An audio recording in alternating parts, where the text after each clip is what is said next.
people take this bus. I want everyone to take this bus every day, all the time. Okay, no, now I'm kind of exaggerating. I just want them to take it at 7:15. I have started petitions for this bus for the past 6 years.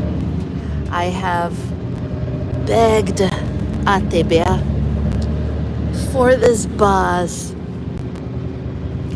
I nagged all of my friends and acquaintances and everybody I work with and my students and my family.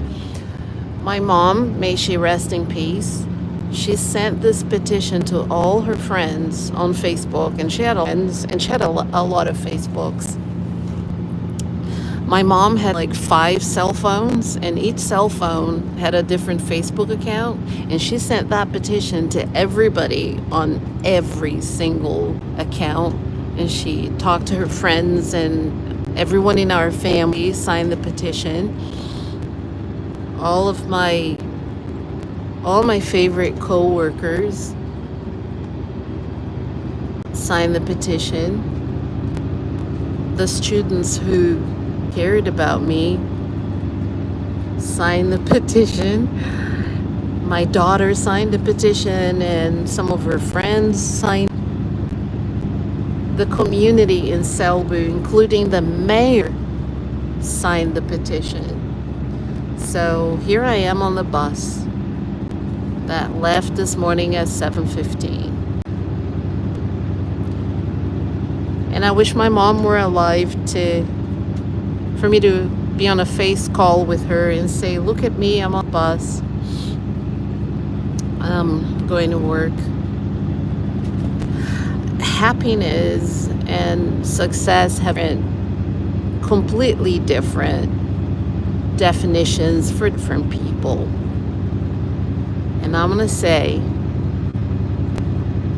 that and this is not by any means, while a lot of my Brazilian friends who are married to men from other countries and live in another country, a lot of them have married men who are rich. They don't work. They just stay at home, take care of their kids. Some of them have nannies for the kids, and they have a bunch of activities that they do alone, and more power to them. I love that journey for them, and they're happy that way. And a lot of people would say to me,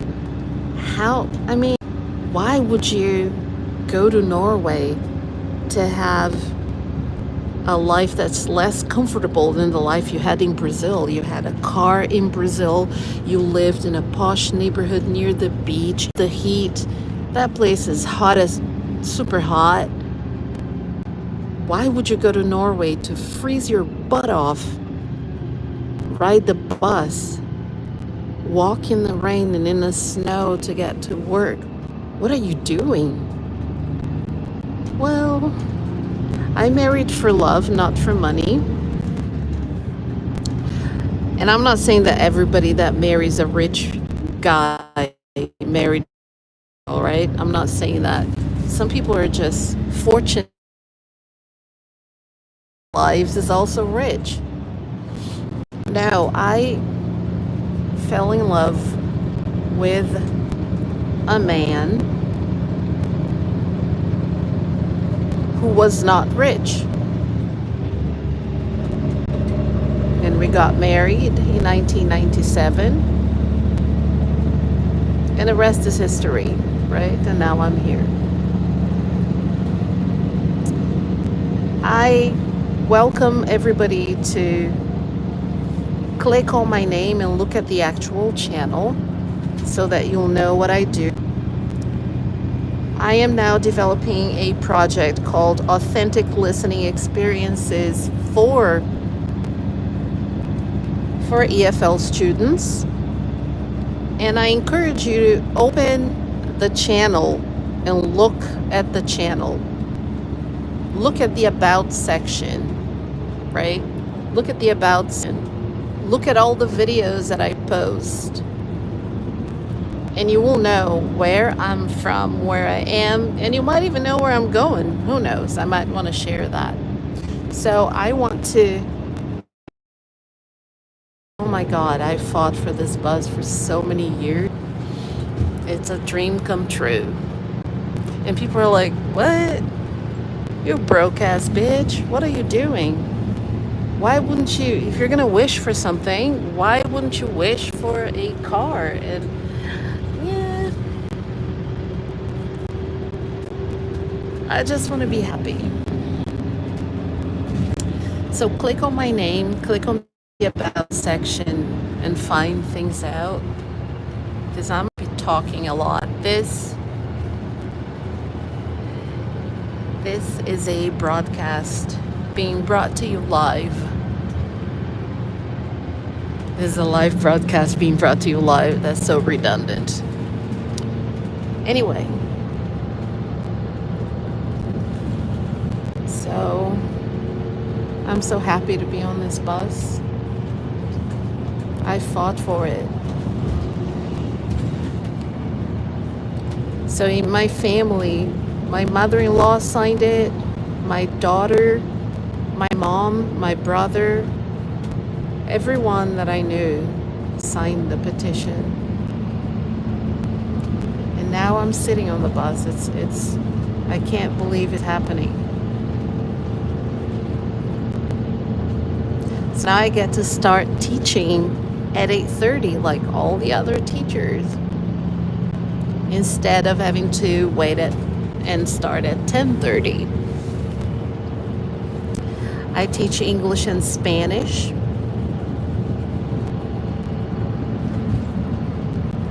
I'm actually pretty decent as a teacher.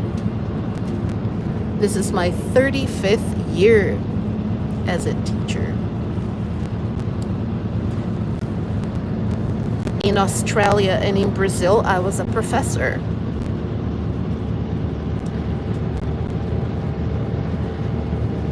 But one thing that I would advise everybody against when they're thinking about moving to Norway, if you haven't started your education yet and you want to work in Norway, then save money, pay for your education here in Norway, and get a degree here.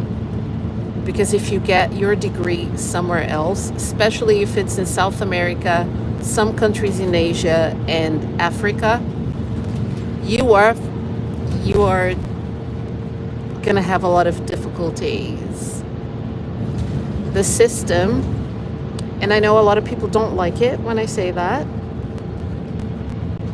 because I'll tell you one thing. In Norway, it is not cool to be a racist. Nobody wants to be a racist. Nobody wants to be perceived as a racist. People here are very, for the most part, people are really nice, really polite, really welcoming. They will greet you with a smile, and they'll try to get to know you. I'm not saying that everyone's racist. I am by no means saying that. What I am saying, however, is that the system is racist. There is a system in place that makes it more difficult for people of color to be admitted into certain positions, because let's just look at statistics. Most people of color come to Norway who have a degree from a different country. Most people of color, they will come from countries in Africa, some countries in Asia, and in South America. Statistics, all right? So by making degrees from these places not fully acceptable, the system is creating a racist prerogative, because then people like me, I am blacker than Wesley Snipes, by the way. I'm not on camera, but if you click on my name, you'll know. people like me, I have an education that it is a kick-ass education, all right? From different countries. And I've had experiences in countries like New Zealand, Australia, United States of America, and Brazil. I was a teacher in Brazil 12 years. I was a teacher in Australia. I lived in Australia in 1997 and 98. And up until 99, the last time I was there, Australia still accepted my degree to be a visiting professor or a substitute professor. And I worked as a professor at the University of Western Sydney in the 90s. So I have an education from these places. I have a bachelor's, a master's, a postgraduate. So why is it that my education is basically cut in when I submit it to be acknowledged by the governmental protocols that you have to have, right? They take away some of my bachelor years. They don't view my master's degree as a master's degree. I got it from Australia. My high school diploma is from the United States. So I'm a highly educated individual. My postgraduate studies were done in Australia. I have so much experience. I am turning, well, I'm still 53, but I have been a teacher for 35 years. I have more experience in the classroom than any other person that I am working with currently. But because my education comes from different countries where people of color come from, I don't have the same opportunities. I'm not teaching at the university. I'm not a professor at the university here. I'm teaching high school, junior high. Am I happy doing that? I am ecstatic. I am so happy that I have this opportunity. But why do I have to take a bus in the morning, go to a place, 1 hour on the way here, right? And now it's taking me an hour because I don't have to wait for so long in between. But it used to almost 2 hours to get there. I see other colleagues and people that work with me that live in the city or live somewhere else, and they try to get jobs at other places and they succeed when they want to change jobs, when they want to work closer to home. If I try to do that, I'm going to be stuck substituting for 2 years, 3 years there, and they'll just hire someone else after the 2 years are done with. And that happened to me at many different schools. So I got a permanent job at this school, and it's super far where I live. I take the bus and sit in the bus for hours.